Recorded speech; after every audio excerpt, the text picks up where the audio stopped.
Hi folks, thanks very much for joining us. We're really delighted to have you all here. Those obsessed with dystopian futures or dystopian pasts in culture. We're delighted to be hosting this event as part of Dublin Gallery Weekend and College Awareness Week. Science Gallery is obviously part of Trinity College. And I guess just to appreciate everyone's time in college, I went to NCAD and UCD, both interesting in parts.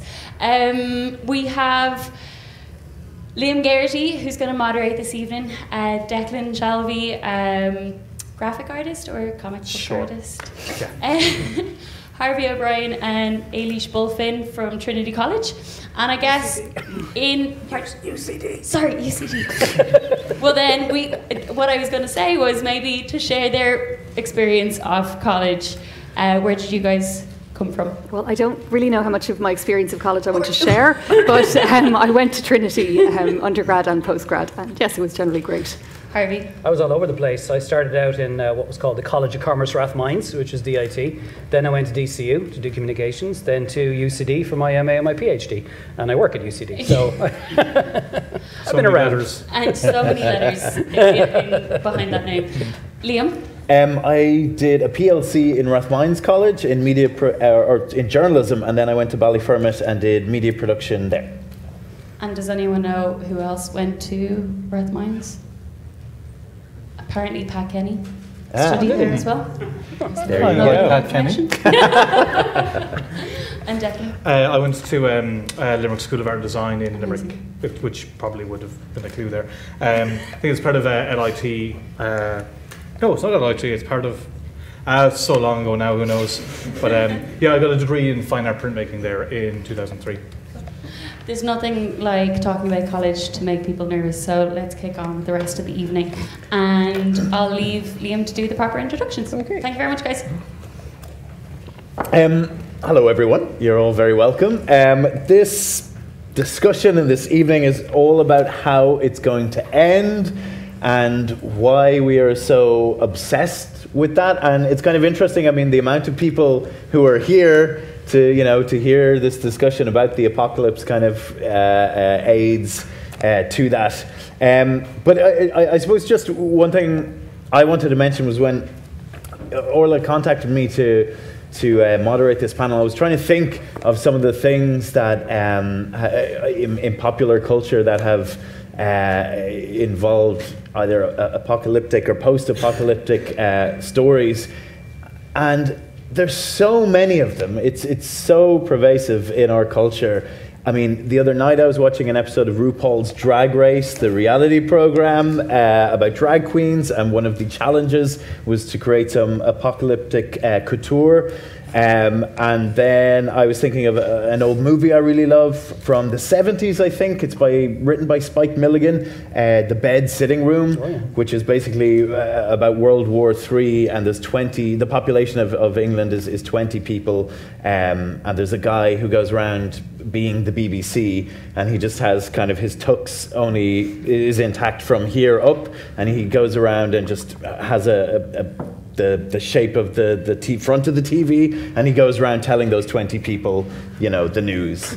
And then the fine thing I thought of, which is actually in the Moomins, the children's storybooks, which I'm kind of obsessed with, but that was the first thing that came to my mind. And one of their first books was Comet in Moomin Land, basically all about a comet coming to destroy the Moomins. And so even in our kind of children's literature, even if I might just read you this one short paragraph. The 7th of October was windless and very hot. Moomintroll woke up and gave a huge yawn. Then he shut his mouth with a snap and his eyes opened very wide. Do you really realize what today is? He asked. The comet, whispered Sniff. My goodness, it was big. The red had turned to yellowish white now, and round it was a circle of dancing flames. The wood seemed to be waiting, breathless. The ants were in their anthills, the birds in their nests, and every one of the little creeping things of the forest who had not already left the place had found somewhere to hide. So it is seeped within our culture. So the way we're going to do this is we're going to have each of our speakers is going to give a short kind of talk, I suppose, and then we're going to have a bit of a panel discussion, and then we're going to have a Q&A, so I'm sure you have loads of questions of how we can survive our impending doom. Harvey, I believe you're going to go first. You might introduce yourself to us. I'm Harvey O'Brien. I teach film studies in UCD.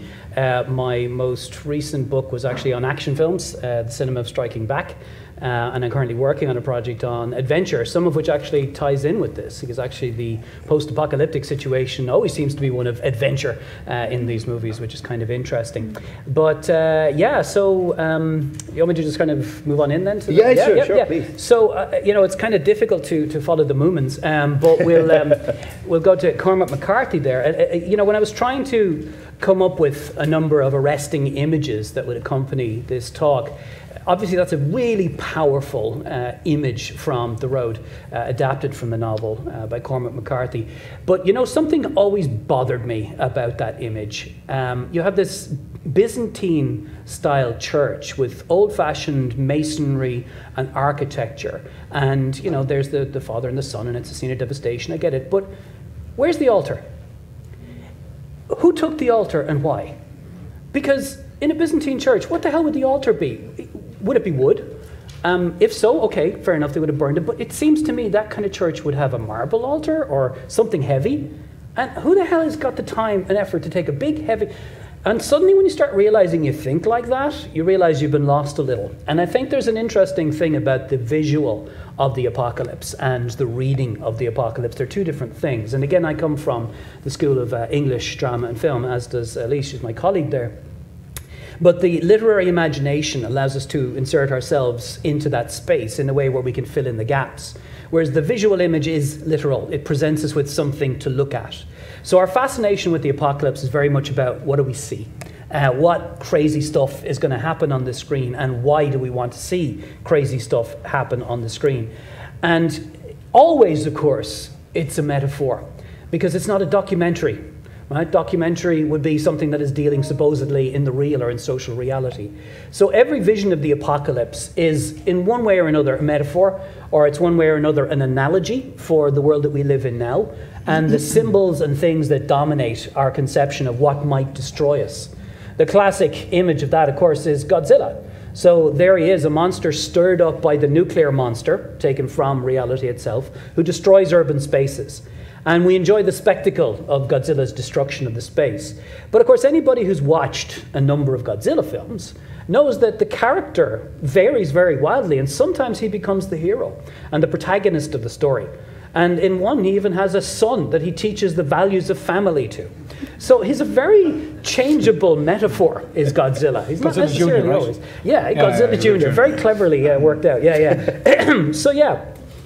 So narrative and symbology always work together in these things. And there's an interesting piece by Maurice Yakawar in a book on film genre, and he lists the different types of sort of tropes that you find in narratives of the apocalypse. There's the natural attack, the ship of fools, the city falls, the monster, survival, war, historical, and the comic. And I'm not going to necessarily go through those slavishly, but those motifs consistently circulate because they provide us with different ways of looking at how we will respond and enjoying the spectacle of our destruction. And it goes right back. Right? The earliest films were obsessed with spectacle one way or another, every kind of spectacle imaginable. Because part of early cinema was simply about demonstrating the technical capacities of the camera to capture arresting images. And audiences in the early cinema watched very varied programs. It was actually very close to the way people watch YouTube now, clicking around, looking at the next crazy thing. And so they like to see interesting stuff. So this is an image from a 1909 Italian film, Nero or the Fall of Rome. And it was one of many films dealing in the historical past which you could say, oh, well, it's about history. To hell, it's about history. If you watch a documentary, or sorry, a film about Nero, you're not really interested in Nero. What you're interested in is what happens when he fiddles while Rome burns. Or if you're watching The Last Days of Pompeii, you don't really care about the people of Pompeii or their cultures. You want to see the explosion of the volcano. And so a lot of these early films are actually building up to these moments of spectacle of destruction. And all of it ties in to both a natural and a religious set of metaphors. A lot of the early films are also religious. So, like the Ten Commandments, let's bring down the plagues of Egypt. And this idea of an elemental power beyond us, something capable of destroying us, has continually fascinated us. And whether it's God who's just out to get us, or nature that wants to get rid of us, it doesn't really matter. It's both producing cataclysm. And that cataclysm causes us to question our values. Who are we? Are we worth saving in the midst of this kind of cataclysm? That question became even more pointed in the 20th century when we had real cataclysm in the form of 2 world wars in the space of 20, 30 years, the early part of the 20th century. And that then provided us with the visual vocabulary of most post-apocalyptic narratives that have followed on since. Because the spectacle of destroyed cities, the spectacle of Nagasaki and Hiroshima, or in this case, the spectacle of Germany. This is an Italian film directed by Roberto Rossellini, Germania Anno Zero, which is shot in the neo-realist style, which means he used actual locations, non-professional actors, trying to capture as much of the authentic ruins of society as it was at that time, and then presents the story of a child trying to survive in it. A child is another very common post-apocalyptic motif because children deal very differently with devastation, especially if that's the world they've been brought up in. And quite a number of films that deal in that world are actually fairly celebratory in nature. If you've ever seen John Boorman's Hope and Glory, this wonderful memoir of his own childhood, the famous scene where, thank you, Mr. Hitler, because he blew up their school, and the kids playing in the ruins, they configure and see the world entirely different from an adult who sees in this the destruction of all that had gone before. So again, it's about how we orient ourselves to devastation. Can we rebuild? Do we want to rebuild? What lies in the future? And that brings us into the 2 shadings that I see anyway in post-apocalyptic narratives. The first are what I would generally call elegies, that sort of use what was there in the past, and it's almost an homage to what has gone before. This scene from Stalker is a good example of that, where again, all Tarkovsky has to do is point his camera at the actual Russian landscape of 1979, and it looks post-apocalyptic. And the characters are kind of encountering a world that has gone. And the stalker is taking them across that irradiated landscape and essentially showing them the ruins of civilization as it was. Very often, these kind of elegiac films cause us to question what was there before. And you see them in more generic films, like Logan's Run. I don't know if anybody's ever seen it. At the end of Logan's Run, we get the ruin of Washington, D.C. And the world that has gone before is something utterly unknown to the characters. And they seem to be living in a future utopia, which of course is a dystopia. I don't think, there are very few films that actually show us a utopia. It's always a hidden dystopia, and Logan's Run is a good example of that. Or The Time Machine, H.G. Wells, again, that was based on a novel, and the purpose there, going forward in time, seemingly searching for utopia to find dystopia. There's a bunch of these. Zardoz, I Am Legend. And an interesting one, Planet of the Apes. It does both, actually. The second motif I'm going to come to in a second. But in Planet of the Apes, it seems to be imagining a future society or a society that's built on entirely different grounds. And as it goes on, the human character starts to unfold that there was a human past, etc. But in the end, that is seen to have been a past that came to an end. It was destruction, it was despair. So actually, the monkey planet is a better planet than the human planet, which is the irony that the film presents us with. So even though we share his agony seeing the Statue of Liberty, actually, you know, where were we going as humans? So that brings up that second motif, which is the apocalyptic imagining. So rather than an elegy for the past, it's like the tabula rasa. Okay, fine, society's gone. What do we now have left?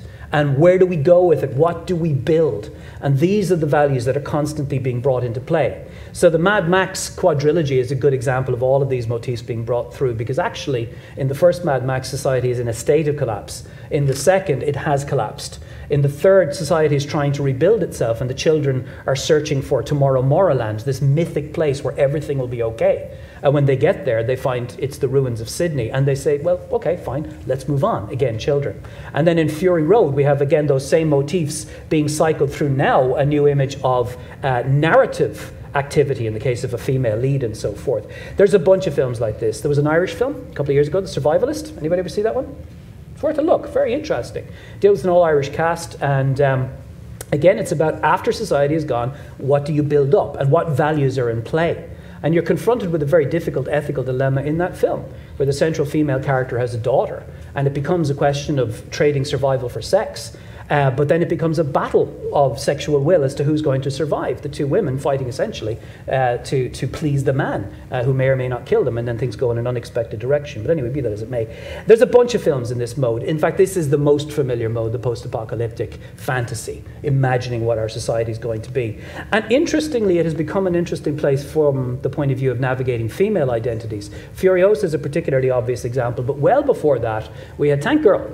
So, Tank Girl was navigating that environment and doing pretty much what she wanted with her Ripper and so forth. And there are other films like Children of Men, The Girl with All the Gifts, which have brought the role of women in a society in which patriarchy has collapsed or is trying to hold on to itself in a demented way, like in the Mad Max films. And that's an interesting motif that we've seen in quite a lot of these films. So there are a bunch of them. There's, I could go on all night. Again, there's a list of endless films, but we'll just move on. So then, of course, the essential principle of viewing these films is we love it. We love to see shit blow up. And here we go. When this trailer ran in 1994, people were doing that. They were clapping. They were cheering. Yeah, the White House is blowing up. And this sort of celebration of our own destruction it's kind of bizarre when you think about it. But this is what we're after. There you go. But this is it. I mean, this image of the White House being blown up should chill us in the wake of 9/11, given Flight 93, where it was headed. This is obvious what they were trying to do. And yet something about this sort of orgasmic explosion here pleases us in this film, which is, of course, all about the strike back. But these movies provide us with visual pleasure, with stimulation, with the spectacle of our own erasure, sometimes which can be utterly bizarre and fun. Disaster movies, which again were christened disaster movies in the 70s, like the Poseidon Adventure here, provide us with almost a playground for our imagination, again a bit like that tabula rasa. What you're looking at there is an upside down ship. Right? And those people are hanging on to the tables in the dining room, and they're all about to fall and die. Poseidon Adventure, Towering Inferno, Earthquake, all released in the early 70s, visioning mass destruction. And it was just the idea of how do you navigate a ship that's upside down, because it's not arranged that way? Or how do you get out of a building that's on fire? All for the purpose of entertainment and spectacle, not for serious contemplation. We're not talking 9/11 here. And this, again, that ties in with the movements here in Cometland. In recent years, we've had the imagining of a specific thing, the asteroid, in the likes of Deep Impact, in the likes of Armageddon. And these films are recycling all of these cliches of the classic disaster movie, which is, as Yakovar said, things like The Ship of Fools, The City Falls. And we watch a ragtag group of characters, each of whom represents different aspects of humanity's capacity to endure, being put to the test in the face of incredible odds, so to speak. And it becomes an adventure of navigation, and it provides us with a vicarious pleasure. We sit there and we watch all these people die, and you're just basically saying, who's going to die first? If you ever watch The Towering Inferno, because everyone in the cast is famous, and it's just a question of, okay, how famous are they, and what point are they going to die in the narrative? In fact, there was a battle over the credits for that film. Steve McQueen and Paul Newman had a row over who was the bigger star. So in different territories, the film was distributed with their names in different positions. Bizarre. Anyway, be that as it may, the spectacle of watching people die seems to entertain us. And you would think 9/11 put an end to that, but no, it didn't. A classic example, Collateral Damage, Arnold Schwarzenegger's action drama film about a firefighter whose family is killed in a terrorist explosion and who goes for revenge. 9/11 happens, they go, oh, we can't show that. And it gets withdrawn from circulation for 4 months, and then it goes back into the theatres again, and we have no problem with it. And I did want to show a video clip, but I haven't got the time to do it, but in terms of the joy and the kind of visceral pleasure that these films are to provide us with. One of the trailers for the original Die Hard, if you remember, Die Hard uses Beethoven's Ninth as part of its music. And you know that segment is called the Ode to Joy. And it's that celebration, that choral energy that runs through the trailer, and the text keeps popping up. It will blow you through the back wall of the theatre. Intersped with images from the film and the music welling up, and you're like, yes, I so want to be blown through the back wall of the theatre. And when Die Hard 2, it was it'll blow you through the roof. But anyway, be that as it may. So we still have some of these motifs around today in the superhero genre, where we're looking for our hero, or someone to come and save us from this destruction. Not just our own capacities. It's not a ragtag group of normal individuals. Instead, it's superheroes, invested with superpowers, who are so much better than us and can help us out. Look at this. Look at Captain America directing the first responders during the Battle of New York in the Avengers. And, you know, here's the interesting thing from a religious point of view. You may say these are messianic figures. Jesus didn't save us from the apocalypse. Jesus promised the apocalypse. So the religious imagery doesn't correspond at all. So in fact, these guys are these great heroes of myth and of legend. And they're not really offering us salvation at the end of the day. They're just offering us action and pleasure and spectacle. And then, of course, the other motif is we can play it for ourselves. We love our post-apocalyptic games. I'm playing Fallout 4 at the moment. I'm wrapped up in it big time. I was wrapped up in Fallout 3 before. We insert ourselves into these roles because how would I respond? What would I do? And Fallout 4 has a very heavy crafting system like Minecraft. So again, it's building your world. And look at the imagery there and how that imagery corresponds with all of the images that we've just seen. So we've got Furiosa there because we have a female character. We've got the ruins and devastation of a society that has fallen, like in reality in Germania and Azero. You also have the playground motif, which is you're going out into this space. The 1950s, very specifically, and the world of the 50s is configured in that game. And it provides us access to a kind of an alternate imagining of ourselves and an evidence of agency where we can play the role. That's distinctly different from anything else. So again, look, I could stay here all night. I could keep on going. We've got other panelists to come in. But essentially, the core is that all of these images correspond with ways of visualizing our own extinction and playing in the field of our own extinction, visualizing the contrast between what we have now, what might lie ahead, and what values that represents in terms of who we are. Are we worth saving? What qualities do we have that make us especially worth saving? Will God just wipe us out again? This is the question, the religious metaphor. Oh, Noah, Exodus, all these films are still in circulation. So we haven't really moved on at all in the 20th century, though we have some interesting new visual motifs to deal with it. So that's my pitch.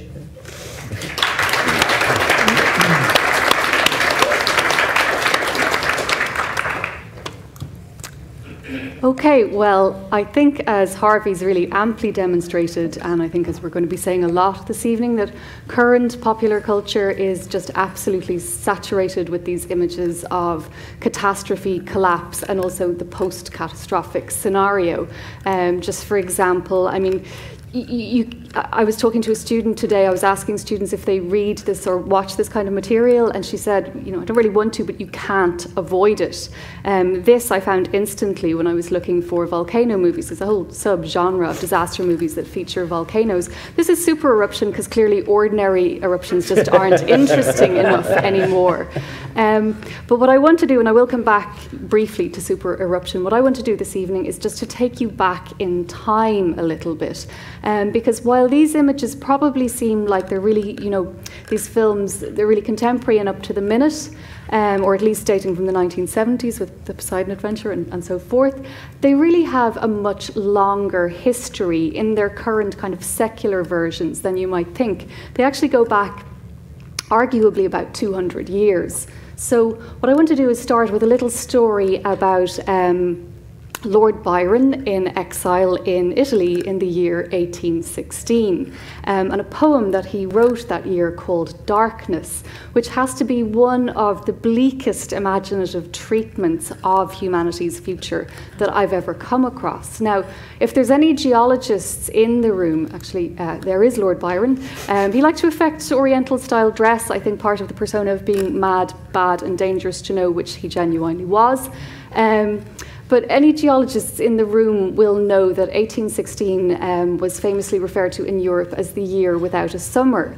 The reason for this was because in Indonesia, the Mount Tambora volcano had exploded spectacularly, and it threw, there it is there, actually looking quite innocuous and beautiful. But in 1816, it threw enough ash up into the atmosphere. Are people aware of the 1816 eruption? Is it widely known? No, okay, because it's the worst, probably the worst volcanic eruption in recorded history, and it managed to cause a minor new volcanic winter. So that entails sort of slight darkness during the day, extreme weather events, a lot of rainfall, and basically crop failures and resulting famine and food riots. Now,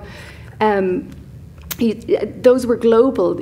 Western Europe actually experienced them quite badly, but at the time, both the science of geology and our communications network weren't sufficiently advanced for anyone to actually know what the cause of this extreme weather was.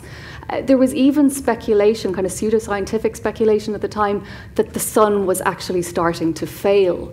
So amidst this kind of gloom and, actual riots and shortages and these dark days, Byron imagined, well, what would it be like if we lost the light altogether? And he wrote the poem Darkness then to imagine this. If I could just find it here, just to give you a flavour of it, because for me what it really captures is that paradoxical beauty in the spectacle of the catastrophe. He starts with, the bright sun was extinguished and the icy earth swung blind and blackening in the moonless air. Morn came and went and came and brought no day, and men forgot their passions in the dread of this their desolation. Now he goes on to imagine, the fate of humanity in the face of no light, how people burned literally everything available to them in order to try to prolong some kind of light in their lives. Obviously, ultimately, this failed, and humanity succumbed to famine and starvation. But what Byron does is he goes beyond this to imagine not just all life on Earth dying, but actually the natural processes of the Earth ceasing as well. The moon expires, the tides cease, and the rivers are still in their beds. So it's really a quite beautifully bleak conception of a post-apocalyptic future. But this vision of Byron's wasn't unusual at the time that it was written in 1816. It's not just a product of those immediate events. It's actually part of a whole sort of cultural investment in things apocalyptic. For example, Joseph Turner painted this in 1817. Again, he didn't know that a volcano had erupted in 1815, causing the volcanic winter in 1816. He'd actually been painting on this theme for quite a while, owing to both his interest in recent geological discoveries and a contemporary fascination with ruin. The ruins of Pompeii had been discovered in the 1740s, and it had led people to think the ruins, if you like, are the visual evidence on the landscape that former advanced civilizations have failed. So people became sort of fascinated with ruins. You also get at this time a clash of worldviews through scientific discoveries, particularly in the field of geology, where the geological record showed the evidence of natural catastrophes on the physical landscape, the effects of volcanic eruption, the effects of flood, and also the presence in the fossil record of extinct species. So out of this clash of worldviews, you get a kind of a more secular version of the apocalypse developing, and that's the one that still runs through and underpins all of these images that we've already been looking at, where it's more scientific theories that inform our conception of the end, as opposed to the more embedded religious apocalyptic understanding of the end of time. A tradition that I want to hone in on at this time, because it's particularly fascinating, is the tradition of the last man, a literary and artistic tradition whereby sort of like the concentrated effect of all this gloomy speculation produced a series of both novels, poems, plays, even satires, because the theme was so prevalent, imagining the fate of the very last person on earth left alive after some kind of terrible disaster. And usually it is a man at this time. But also it produced a really spectacular series of paintings by the artist John Martin. I think of this as being like the visual equivalent of Byron's poem. You can see, and you could see it in the Pompeii one as well, it's given full emotional force by the presence of the figure in the landscape, which gives you a sense of scale and helps you imagine, I think, project yourself into that landscape. You also see the ruins of the human-built environment and the suggestion there that the sun is actually expiring, that red dying sun that you can see in the background. But as you can see here, this is dated 1849, so that you can see that the theme persists throughout the 19th century. Martin had been painting these for several years. I think he started in the 1820s. There's a lost sequence of them. But people were still well fascinated with this in the mid-19th century. In fact, coming back to volcanoes and the spectacular, there were like immersive volcano spectacle experiences that people went to. You could stand inside a diorama. Painted on the walls were pictures of the volcano. There were lights, the walls revolved around you. There were light effects behind it. There were sound effects. There was even the smell of sulfur. And they turned some of Martin's paintings into these dioramas as well. But I want to move us forward in time now, to skip 50 years, to come to the end of the 19th century, the Fin-de-Siècle, as it was referred to. And Fin-de-Siècle here, importantly, meaning to people at the time, not just end of the century, but end of the age. Again, producing more apocalyptic kind of thinking. Oscar Wilde famously said, fin de siècle, fin de globe, or end of the age, end of the world. So you can imagine this produced an awful lot more cultural engagements with the apocalypse. So probably the most famous of these is H.G. Wells's The War of the Worlds. It's probably the one that people still are familiar with. These are the original magazine illustrations to The War of the Worlds. You can see the Martians here have arrived. They're actually in England. It's the smoking ruins of London that you can see in the background there.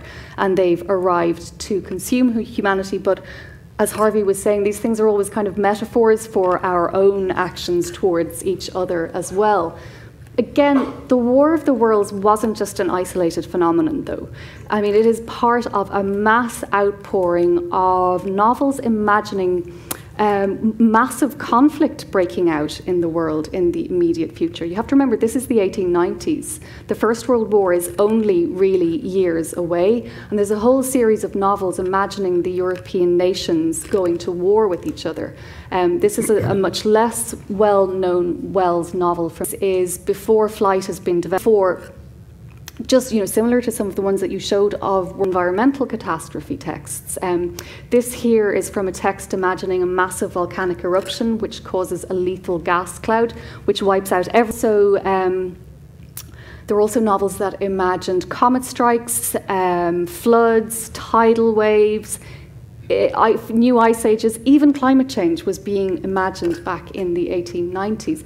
My particular favourite is this. It's from a Popular Science article. It's kind of the writer's trying to summarise the various scientific theories for how the world might end for his readers. So there's some plausible ones, like comet strike is actually something that could happen, as you can see it being sensationally illustrated here, but there's also stuff like this.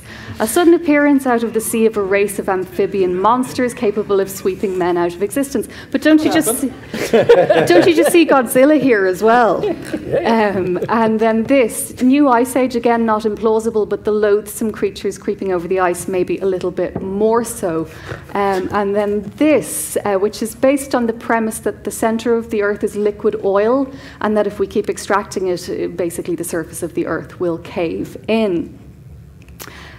What I want to do very quickly now then is just show you a kind of an equivalent set of images. So to Turner's Volcano, Pierce Brosnan here demonstrating that the hero can always outrun, fly or drive the natural disaster.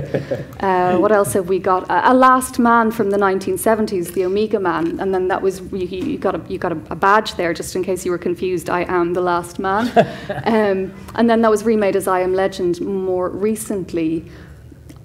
Comets, there's so many comet movies, but I just found this on Netflix this week, and I think the premise of the series is very graphically illustrated in the image there. What else? Sort of the fascination with ruin, the ruined landscape is very apparent throughout the road. I mean, the image that you showed as well of the ruined church. And then this, a new ice age and sort of frozen ruin from Snowpiercer. And this is only the tip of the iceberg, if you'll forgive the pun. And I want to finish by just thinking very briefly about, and we can maybe move on to this more in the discussion, why? What is the effect of all of this on us? Why do we do this over and over again? It's, in some ways, is it perhaps like a venting of a guilty conscience about our impact on our environment? I'm kind of wondering, are all of these in some way, because when you think about a lot of them, the premise is there, and it even dates back to the late 19th century, that even if you're in the presence of a natural disaster like a volcanic eruption, that it's actually been caused by mining or drilling or some kind of exploitative human behaviour. You've got deadly fogs caused by pollution. You've got climate change causing all kinds of chaos and things like the day after tomorrow. So it's almost like the suggestion that we're worrying over the effects of our activities on the planet via this popular cultural kind of, it's a way to avow it while not really fully taking responsibility for it. It's almost like these are the product, if you like, of the Anthropocene. But we can talk about that a little bit more later on. It's just on the Last Man thing. I was watching. It was the Alfred Hitchcock Hour. I think from maybe the 50s or 60s. But there was a really cruel tale involving the last man on Earth, and he's an obsessive reader, and he comes across this huge library, and he's delighted, and then his glasses fall off, and he stands on them, and it's just awful. Anyway, I probably have to flick through a few more slides, yep. Or can we cut to the next one, or should I flick through? Either. Yeah. Okay, that's great. I'll hand that over. Hey. Oh, yeah. That's great.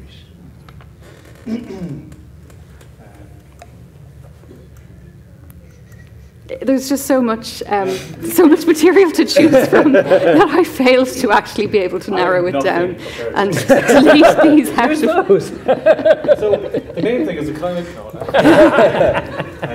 We're nearly there. Hey! Yay.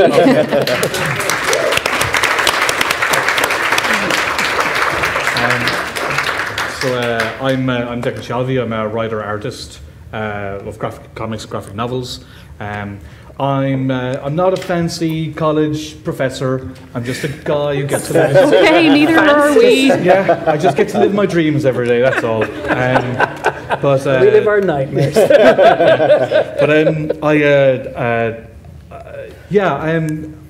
I think comics and graphic novels are something that's very much there's a huge tradition of like post-apocalyptic stuff. I think in a lot of ways because it's a lot more cost-effective to draw an image rather than create a destroyed city in film. But just to through some of the examples we're already kind of mentioned today was Children of Men. I have the very same Still of the Road in a second, but it's one thing I like about these types of films is, for me, they're sci-fi films. They're essentially, it's the concept. Sci-fi is a great avenue in which to create like story engines and spectacular images. But ultimately, I think what makes a great science fiction story is not necessarily what it's about or how it happened. I think that's always a problem. People get into like, how did it happen? But like The Walking Dead, for example, who cares? Just it happened. Story proceed. You know. Because you get into the minutiae of why and what, and it's just not as interesting. I think these kind of images and these concepts are engines for story. And I think there's something interesting over the last few years. We're showing that kind of industrial decay that I think, seeing the ruins of the Colosseum and we've seen ruins over time, but to take these kind of very industrial contemporary buildings and skyscrapers and just to break them down it's probably just a matter of time, before a lot of this stuff actually kind of happens. But I think it's a great. I think it shows contemporary despair in a way that we can't separate from seeing old things, decay. I think the idea goes across as well to 28 Days Later, and which is generally considered a horror film, but again, I think this is basically another sci-fi dystopia film. And I ended up drawing a comic series of 28 Days Later, and I don't really like horror. I remember I kept thinking, like, what the hell am I going to get involved in this? And I realized it's a science fiction story. And like, what makes it a good story? The world is over.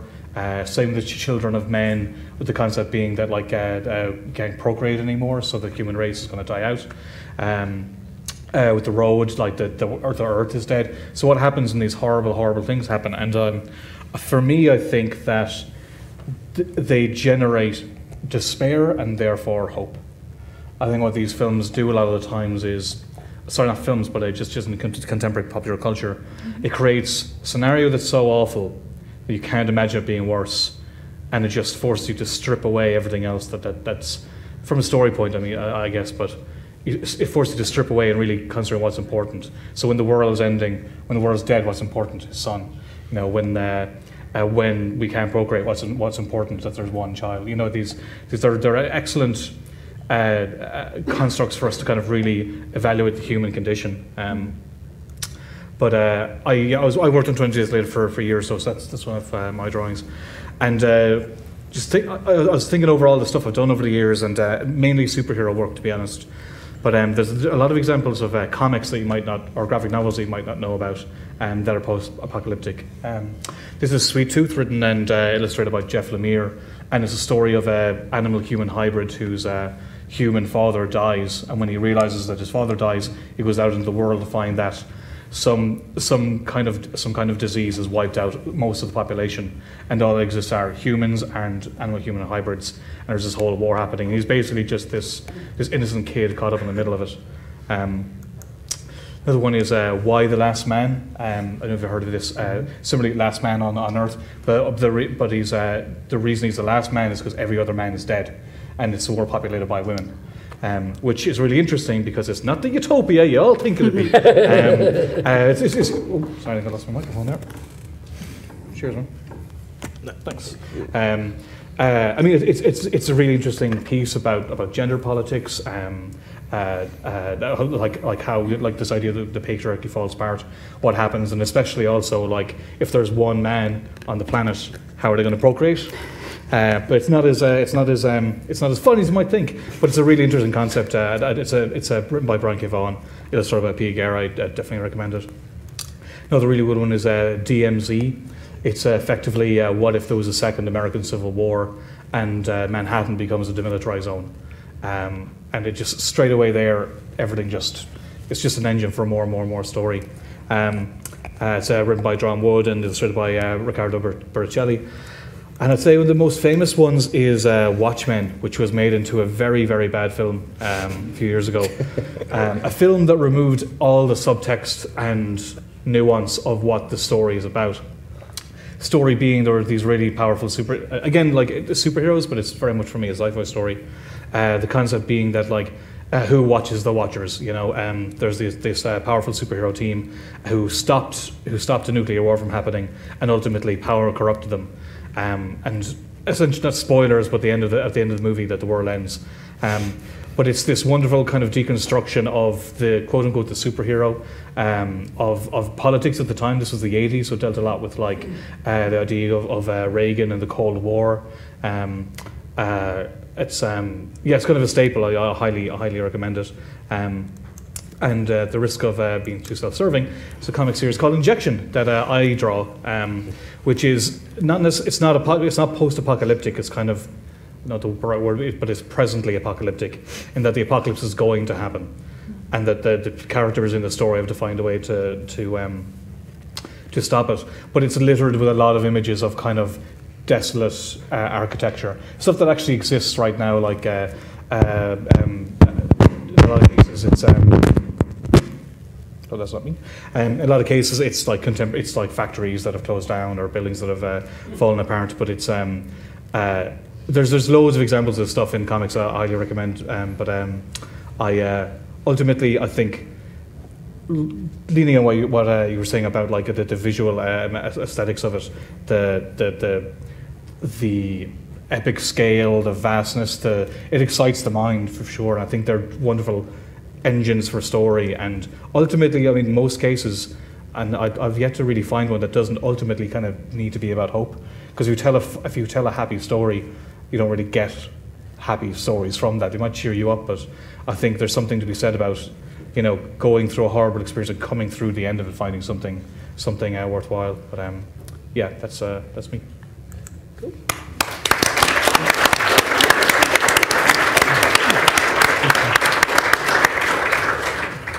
Well, I wanted to kind of kick off the chat with something that you had mentioned, Lisa, in terms of we've just gone through so much of this in all different types of media for so long.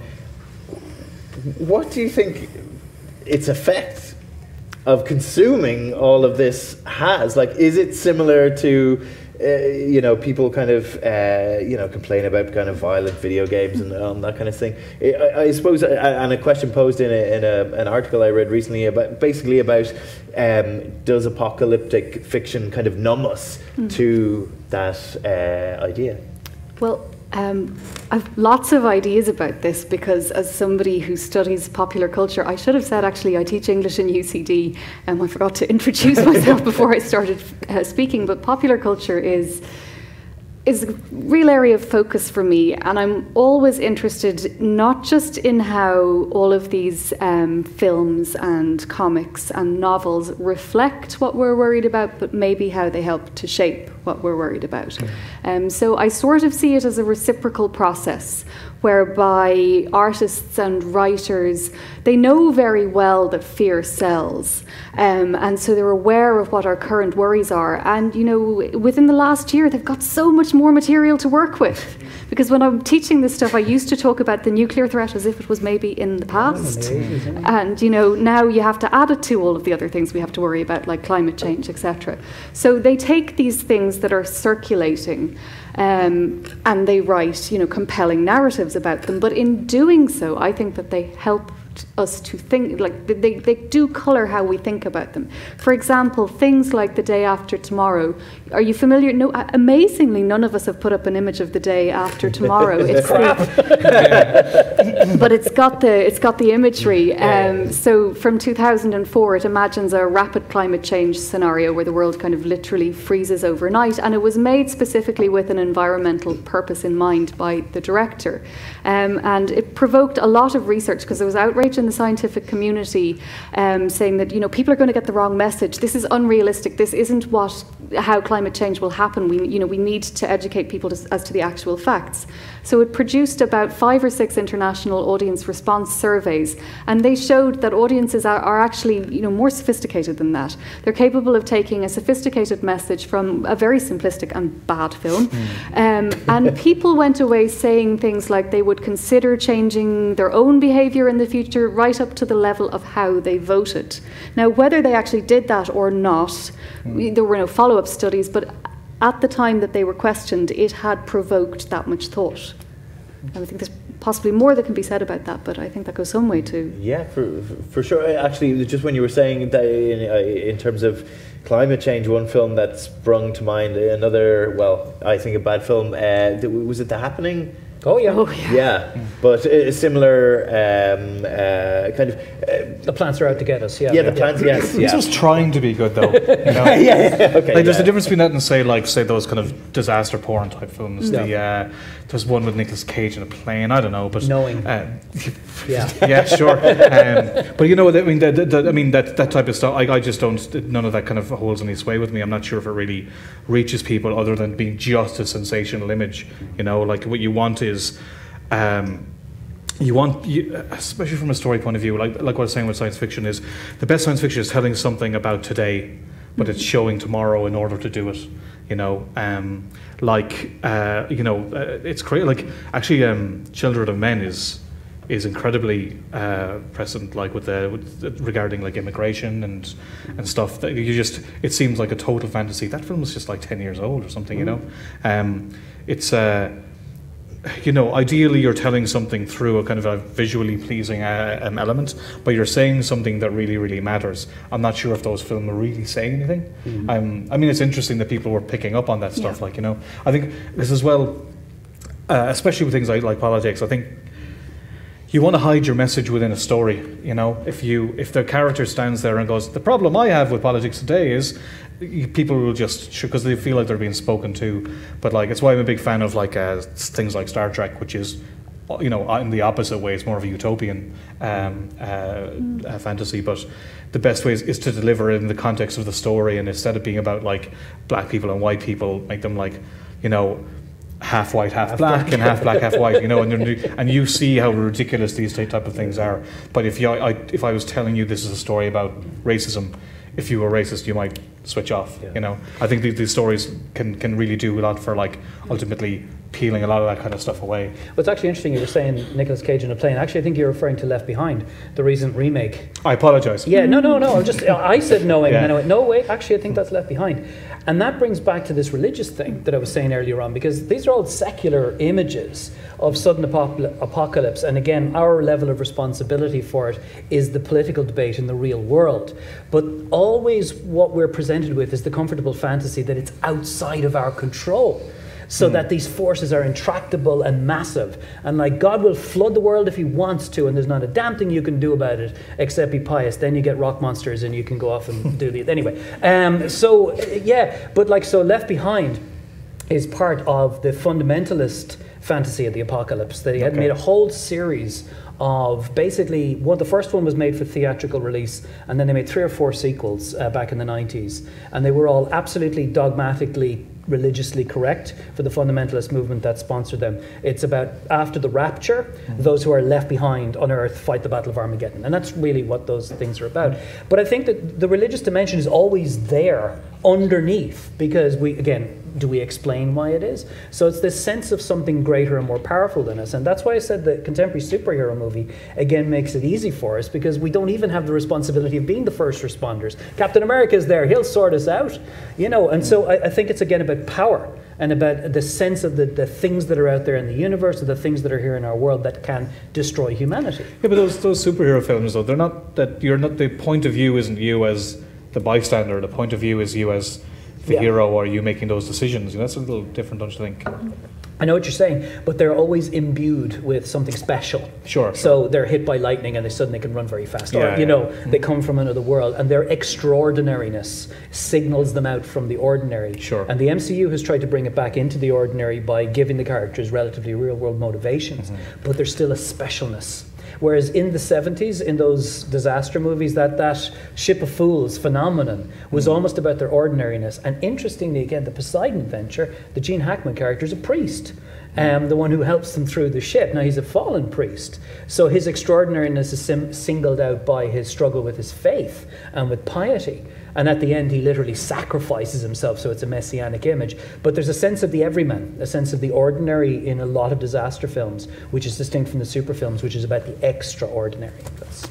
There's, I think it's probably important then to distinguish between the religious understanding of the apocalypse and the current secular understanding of the apocalypse. And the religious understanding of the apocalypse is that it's actually a good thing, because it brings about the desired God's kingdom on earth. So yes, it's a period of terrible tribulation, but it's 2 phases, and the second phase is good things.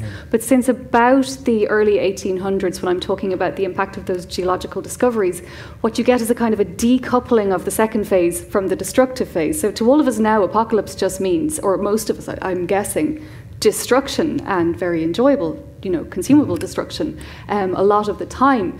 But to come back to your question about apathy, what this can do really is bring up the idea that really we are just utterly helpless in the face of the difficulties that are around us, that all we can do is consume the disaster. Like, you've got so many movies that are set now in a post-apocalyptic future. I think in the 19th century they were more interested in the disaster that might happen, but currently we just almost take for granted that the disaster will happen. And so, as you were saying, the question is, well, what do you do now? But I think it's also interesting that, say as regards we were saying superhero films, and like say the more the ones we were all discussing, like say Blade Runner and Children of Men or whatnot, is one is about trying to save the world, but the dystopian ones are that the world wasn't saved. And I don't think that the message in that story is generally how do we stop it, because it's all those films, the world isn't really saved. I mean, the story is and the characters are, but I don't like, say you were saying about the religious aspect. I suppose it's a good thing, and the secular one is a bad thing. But ultimately, I feel that those stories are not necessarily about, you know, it being good or bad, just that it happened, and that we're all trying to find like a more human story out of the. It's the values that we've got left. There's a line in if any. Yeah, exactly. In Dawn of the Dead, in the original one, I think it's in Dawn of the Dead. Somebody had a picture from it there, where the guy's talking on TV, and he said, "For all I know, the brains are all dead, and only the idiots are left alive." You know, and that's kind of which, of course, Idiocracy looks at. Yeah, there's a great apocalypse movie. Yeah, actually, that is one. How do you think audiences' views? Do you think they change with the times? You know, like we're saying, it is we are living in a far more kind of worrying, troubling time. I'm just thinking, how do you think that would lessen the enjoyment somehow? That it was somehow like, oh, this is more real now. But like a lot of the examples we're showing are in the 2000s, you know, and that was a fairly prosperous time. I think generally during things like recessions, generally, because again we're talking about what material is being made, but the people who make the material are also the audience. You know, so what are they taking in and what are they making? And you know, I don't necessarily like so, you know. The recent Blade Runner, which is fantastic, but that's pretty relentless and grim at times.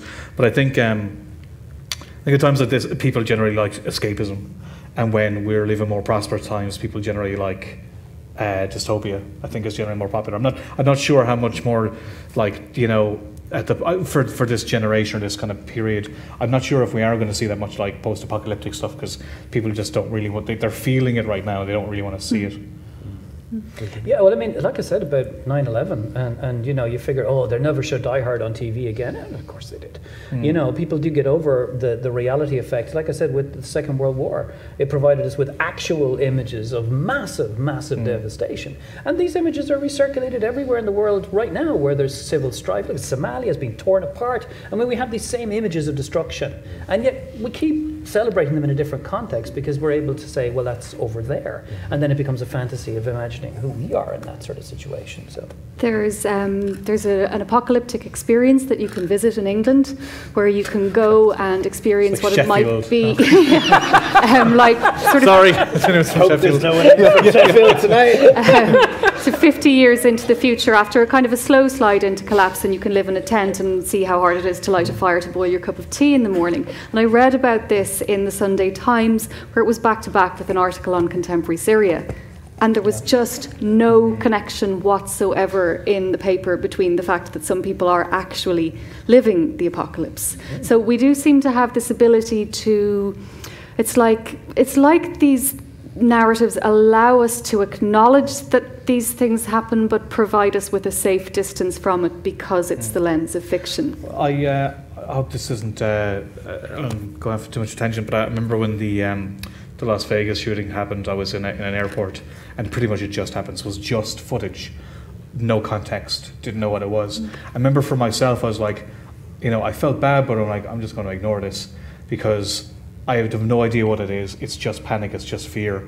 And I remember, like, when I was a kid, you know, if there was an IRA bomb or something, I'd hear about it the next day on the news, fully contextualized, and it's just in the media we live in right now, we have, like you said, total fantasy, total reality, and all this stuff is fired at us so fast that we don't really get to digest this stuff as much. I think we digest fantasy much better than we digest reality, because we in pop culture, in a film you digest the story. In real life, we don't really digest it. We just kind of see it. And, you know, we don't get the context of, like, what's happening in Syria or whatnot. We just kind of, like, it should be the other way around, really. Yeah, it should be the other way around, yeah. We're also in perpetual expectation. We're waiting for the next thing and the next thing and the next thing. It's like when something happens and you switch over to Sky News and you're watching the same report over and over again. You go, oh, what happens next? I want to see the next bit of this massacre. And you kind of go, whoa, wait a minute, where am I going with this? But it's that media culture and that constant sense of, you know, I want to see what happens. But with film, with comics, with books, you can force the audience through an experience. You can really tell them what the message you're trying to get across. I think, like, that's that's the most important thing. Sorry. No, I think it's interesting to, like, in the real world, kind of, like, there's a kind of surprising amount of businesses that have been set up to kind of equip people who want to prepare for such a thing, from from everything from your bunkers, but then there's kind of car armory places that will kind of soup up your SUV into kind of military grade vehicle, and then even down to I can't remember the name of the company now, but they'll basically sell you a fridge that will keep your food great for like 15 years.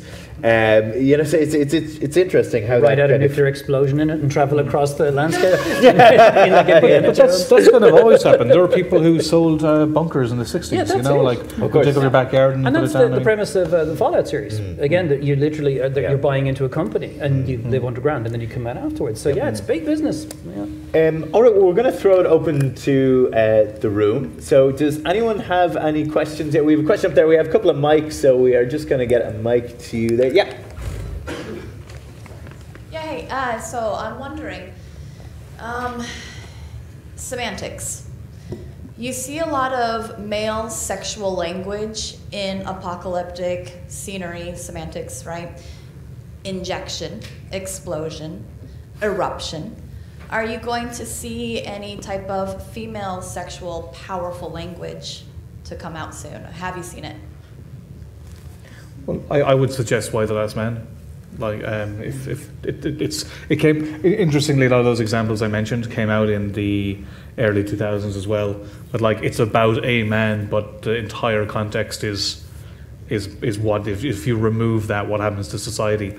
It's not necessarily the journey of a woman as such, but it's kind of, it's a lot more broader than that. It's excellent. I highly recommend it. But I can't think of. Well, it's that image that I mean, the procreative and creative, and so in a tabula rasa situation, the ability to reproduce mankind, usually, obviously, is going to be centered on the female, and hence the children of men being central in that. I mean, Why the Last Man? There was also a Boy and His Dog back in the early 70s, Don Johnson of all people, in exactly that situation where, again, he's being used essentially as a stud in order to repopulate. But it's still often images of control. And it's still very much images of domination. Look at Furiosa in Mad Max. I mean, that film shouldn't have even been called Mad Max. They shouldn't have bothered. Yeah, it should be called Furiosa. Yeah, it should be called Furiosa, because she is the central character. But she's driven by, although she's trying to save the women, and therefore a feminist frame, it's not in the least feminist, but people kept saying that in the press.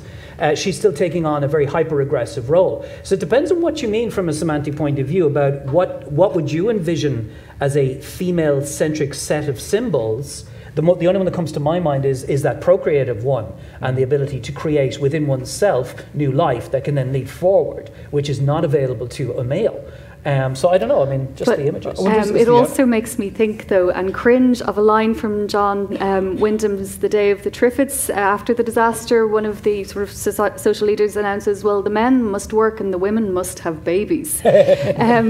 I can't answer your question on the level of sort of visual semantics, but on the level of narrative, the young adult dystopia is now typically featuring teenage girls as the main protagonists. Yeah. So you had a real shift in, I suppose, the focalization and the way that the protagonist experiences the events is from a female point of view, ostensibly, but I think kind of... Well, I said Tank Girl did the same thing, but again, she was Tank Girl, so she had a tank with an enormous phallus on it. It's basically ostensibly more female, but... I'm not saying it is, it's just a question. Do there need to be, like, is the absence of women a staple of the dystopia because it's associated with loss and, that of the not being able to repopulate? Like, I wonder, is it part of, like, we see a world that is hopeless because there are no women? I don't know. It's just... that can often be a thing. And that's the question of hope. Because hope implies forwardness. And again, I talked about the kind of importance of children and the image of children in so many of these films. Because children do tend to represent hope, although they can also feature in dystopic fantasies as well, like in Star Trek and Miri, the kids can be a dysfunctional society. But always that hope of going forward rests with another generation. So it does come back to a procreative image. I mean, I don't know. I mean, where do you see it going? I mean, I'm You know, are we getting to where you kind of... Sorry, well, I don't really have much of an opinion on this. So, I mean, I enjoy it. To be fair, you did ask it's us. Fun okay, it's fun fantasy, right? You know, and I'm a fanboy of some of these things, but I see, you know, I definitely see this furiosa of women coming out. You know, I love that, but I see the woman being very controlled, almost, you know, like there's a male puppeteer above her. Have you seen Girl with All the Gifts? That's an interesting one from a gender point of view. So the one just last year, was it? Or? Yeah, it just came out. It's based on a novel, which again is teenage dystopic fiction. But it's kind of, it's again zombies and infections, but it's about how children who are kind of the next generation after a zombie infection are both more human and partially zombie. But you have Glenn Close as a kind of scientist stroke commander. You have another female character who is a teacher, and then you have the girl herself at the center of the narrative. And what you have are three different female narratives playing out against one another, while essentially all the men eventually fall away from the story. And it's quite interesting how it finishes up. Like, spoilers. But it is quite interesting to see the way they configure these personalities as women in conflict with one another and as images of femininity or ideal, you know, post-apocalyptic situation. Even just kind of sit about Logan. Anyone seen the most recent one? Like, it's kind of like a father and son's. It's father and daughter, excuse me, story. But I mean, it's ultimately she's the coolest thing in the film. But it is a story kind of about, you know, the death of one kind of generation and the beginning of the next. So I just kind of like stuck those two together there. Again, I know it's a superhero film, but it's very much a like that's very much a dystopian. There's a lot with like the crops dying, self-driving cars. Yeah. You know, like it's definitely counts as a dystopian film. Yeah. I think we had another question in the corner there. Yeah, hi. First of all, thanks very much. That was very interesting and entertaining. A common theme, and I think Alice, you mentioned it before, about is that these kind of apocalyptic or post-apocalyptic films or Last Man on Earth are so common for so long. What is the reason that we're so interested in them? And I was wondering, has anyone on the panel ever thought about the possibility that it gives significance? It makes us live. Why we watch TV films, it helps us live lives that we can't live or get entertainment from that. But it also gives significance to that moment. I mean, to me, there's no more significant than being the last person of your species alive. Ultimately, when an apocalyptic event happens, you're living through the most meaningful thing that will ever happen to your species. Like, ultimately, I know it was mentioned earlier today that in a way we're kind of living through all these dramatic events at the moment. But just there's never been as many people that are living on this planet as there is right now. So the majority of us will never reach like great heights that we're seeing in that's in front of our eyes day to day. We'll never write a novel that would be, you know, adhered to by our peers. We'll never make a film that will change the world. So these kind of films make us live at the most significant time that's out there and experience something that, you know, will be held as the most worthy kind of thing. I was just wondering, have you considered that as a theme or? Yeah, well, I mean, I think about this a lot as well. You know, why are we so fascinated with these things, as well as what effects do they have on us? And I think, they provide sort of an intense experience, a really immersive experience. And also, a lot of them, they're also a sort of a response to population numbers, so that over the course of the 19th century, the population of the world sort of quadrupled, and it's continued to rise. So as you say, the pressure of other people around you in the apocalyptic scenario, they all get cleared away. Now, I don't think anybody ever imagines that they're going to be one of the people who's instantly wiped out when whatever it is happens, that they're going to be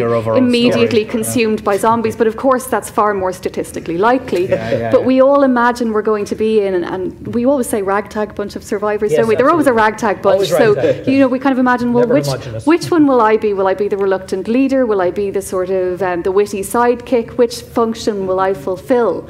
So in the clearing away and the providing of a simpler scenario, and you can really see this in The Walking Dead, things reduce to black and white. People have a chance to flourish that never would have come to the fore. The nerd gets the girl, so to speak. So yeah, I think wish fulfillment actually is one of the more prurient impulses that underpins our enjoyment of these things. It's tabula rasa. I mean, as I was saying earlier on, I mean, you wipe the slate and then you on you go. And it's very gamified, like with Fallout or any other post-apocalyptic game or any role-playing game, where you insert yourself into that situation, which is exactly what you were saying about the story space that it generates. I can create my story because all the rest of that stuff has been wiped away. Yeah, if you're the only person in the world, then a fart is significant, you know. There is a dreadful comedy. I don't know if anybody's had the misfortune to see The Last Man. It's actually, the premise is so saturated now, trying to do something different with it. They've come up with a comedy where the last man on earth, and the funny thing is he meets a woman, but she's really annoying.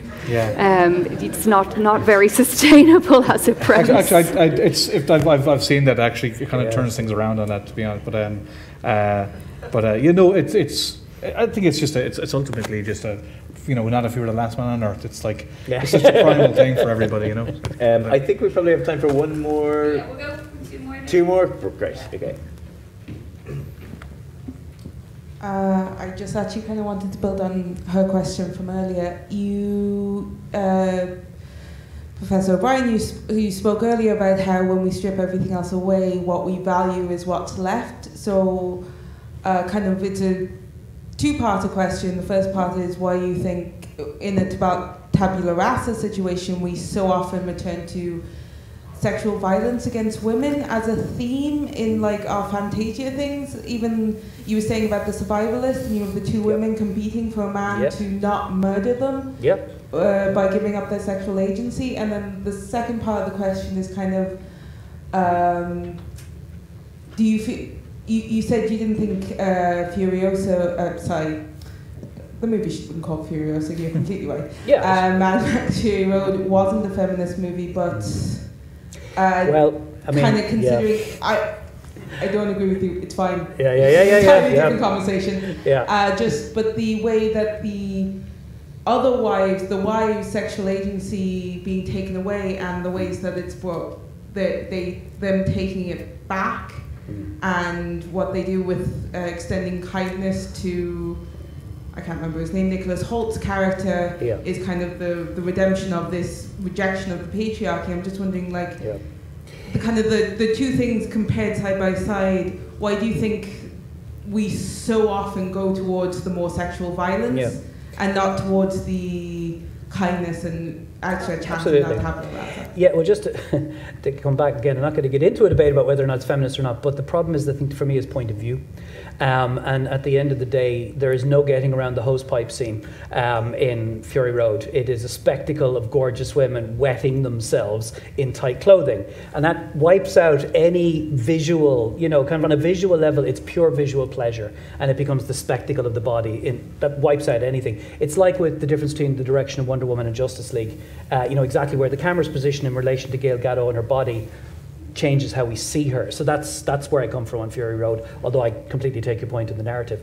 I think the reason we return to that is, here's the reality of any of this, is we have, as a species, no experience of extinction.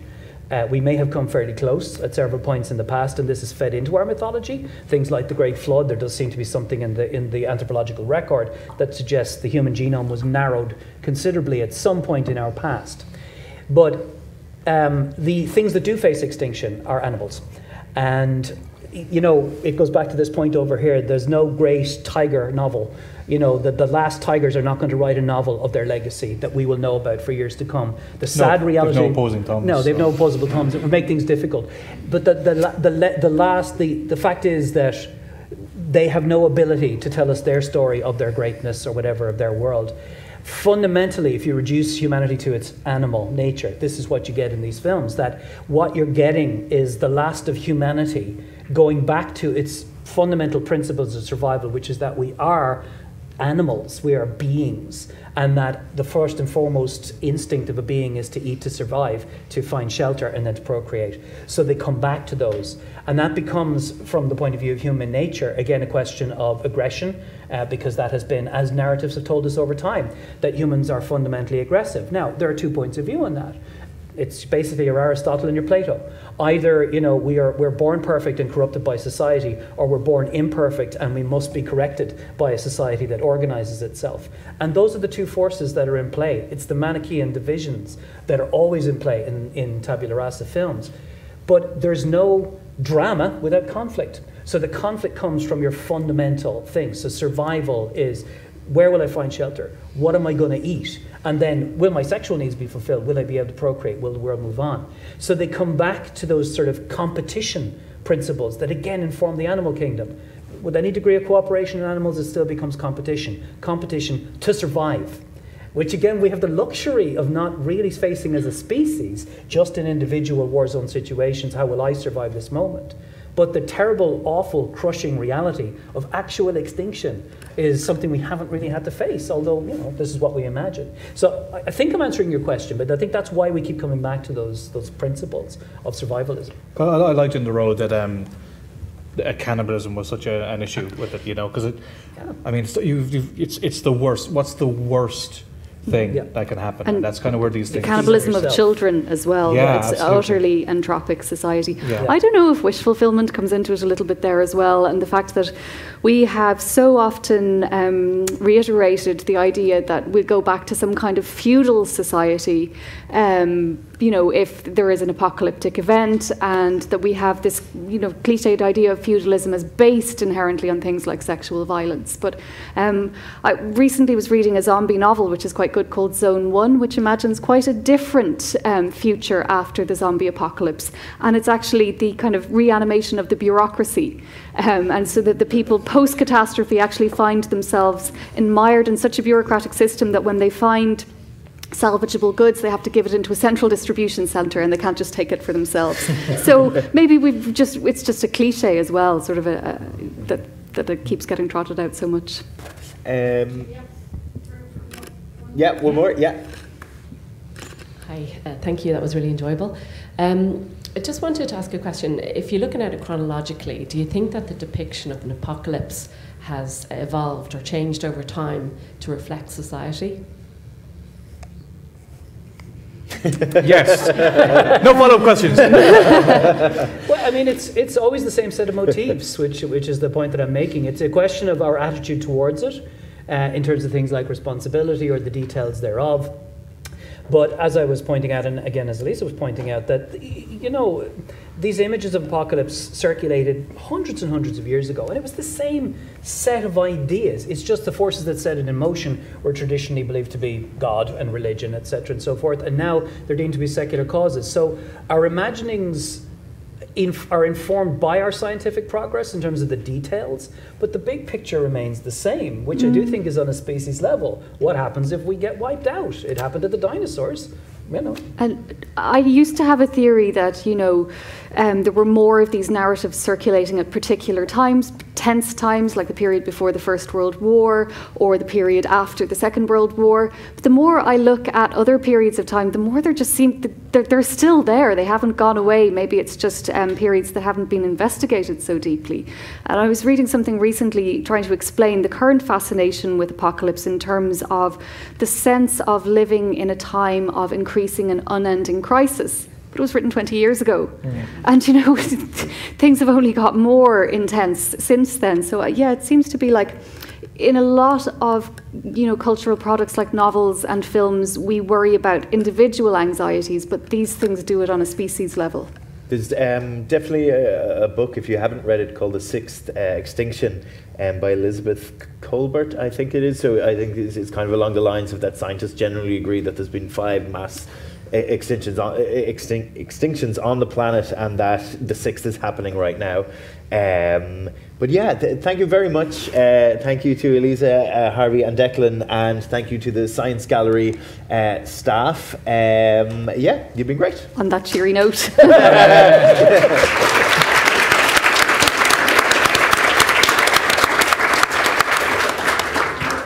And if you are wondering how it will all end, we've been running a night course for the end of the world. It's 6-part series where we have different specialists and experts saying how it could end. They're nearly over, but it's all live streamed and recorded, so if you head to our Facebook page.